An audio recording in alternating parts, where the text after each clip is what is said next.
फिलहाल हमारे साथ भाजपा के प्रदेशाध्यक्ष चंद्रकांत दादा पाटिल है और मौजूदा हालत में जो घमासान महाराष्ट्र में चल रहा है उसके बारे में पूछेंगे।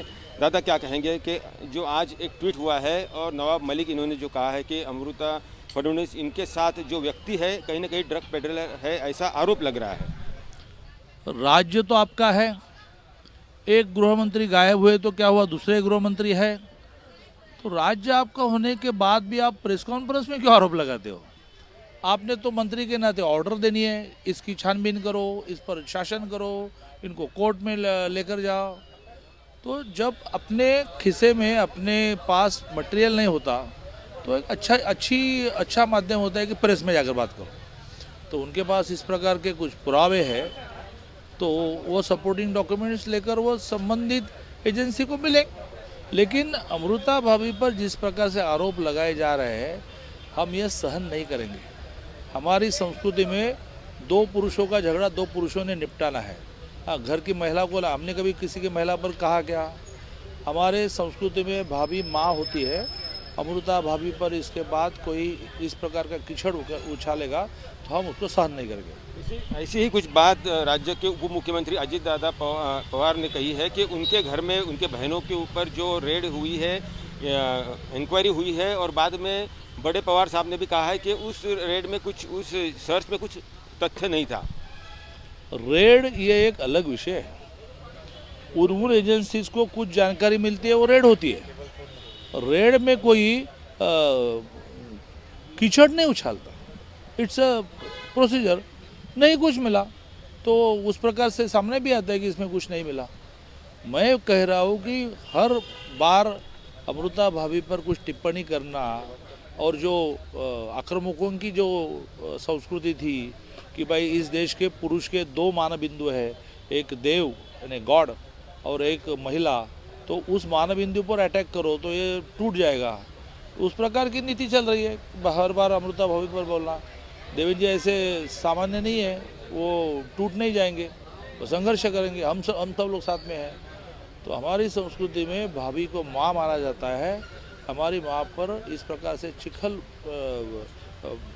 फेंकना ये हम सहन नहीं करेंगे। और एक बात जो सामने आई है कि आप लगातार कह रहे थे कि राज्य के पूर्व गृह मंत्री अनिल देशमुख के फरार है या गायब है, नजर नहीं आ रहे। आज अचानक वो ईडी के दफ्तर में दिखाई दिए। अरे तो गायब थे, फरार थे, दिखाई नहीं दे रहे थे, इसलिए बोल रहा था।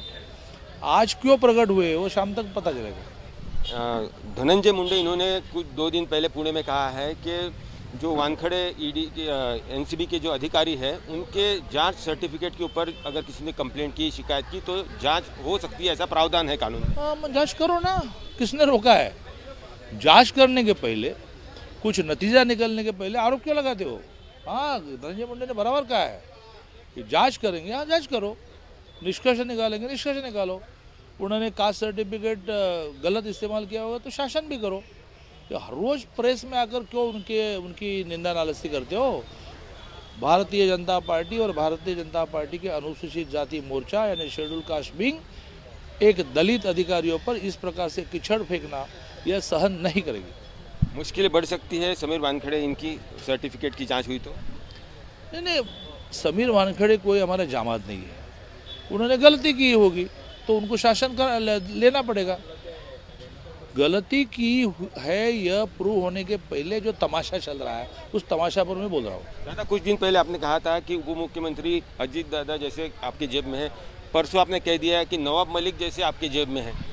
मैंने अजित दादा के बारे में ऐसा कभी कहा नहीं, और नवाब मलिक के बारे में भी जो कहा वो नवाब मलिक के बारे में नहीं है। ये हमारे मराठी, ग्रामीण मराठी में ऐसी कुछ कहावतें हैं। आपने कहा कि भाई वो फलाने आपको धमका रहे थे, मैंने कहा कि ऐसे तो बहुत किस्से में लेकर घूमता हूँ। तो इसका अर्थ इतने बड़े नवाब मलिक को मैं किस्से में लेने वाला नहीं हूँ। तो एक बोलने की बात होती है। अरे ऐसे बहुत लोग, आप बोलते हैं ऐसे बहुत लोग देखे भाई, तो ऐसे बहुत लोग देखे। ऐसी स्थिति हमारी है भी कि ये आरोप करेंगे और हम घबरेंगे, देवेंद्र जी घबरेंगे, ऐसे बहुत लोग देखे। संजय राउत इन्होंने 2 दिन पहले जो पुणे में प्रेस हुई है उसमें कह दिया है कि भाजपा की आवाज़ ये सदन के बाहर बहुत होती है, सदन के अंदर वो बहुत अच्छे विरोधक है। सदन चलाते ही नहीं ना भाई। 2 साल हुए इस राज्य की विधानसभा को, 24 तारीख को एमएलए बनकर 2 साल हुए।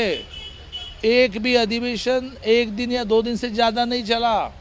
और पिछले अधिवेशन में तो जो प्रश्न उपस्थित किए थे उनका जो लिखित उत्तर देना होता है उसको भी स्क्रैप किया। लोकशाही का गला घोट रहे हैं, तो बाहर ही बोलेंगे। सदन में बोलने के लिए परमिशन है तो बाहर ही बोलेंगे। भाजपा सबसे बड़ी पक्ष पार्टी है दुनिया भर में, ऐसा संजय राउत ने कहा है। और 24 में जो चुनाव होंगे उसके अंदर अगर एक ताकत खड़ी करनी है तो बिना कांग्रेस ये नहीं हो सकती, ऐसा भी उन्होंने कहा है। ये बहुत बड़ा आशा, वो उन्होंने ममता दीदी को समझाना चाहिए, क्योंकि ममता दीदी ने कल गोवा में जाकर कांग्रेस को बहुत बड़ी टीका टिप्पणी की है। तो संजय राउत जरा ममता दीदी को मिले। तो ये थे चंद्रकांत दादा पाटिल, भाजपा प्रदेशाध्यक्ष। कहना उनका यही है कि आरोप प्रत्यारोप हो रहे हैं उसके अंदर महिलाओं को नहीं लाना चाहिए। अमृता फडणवीस इनके खिलाफ जो भी फोटो ट्वीट हुआ है ऐसा वो कदापि सहन नहीं करेंगे, भाजपा सहन नहीं करेगी। पंकज खेलकर, पुणे, आज तक।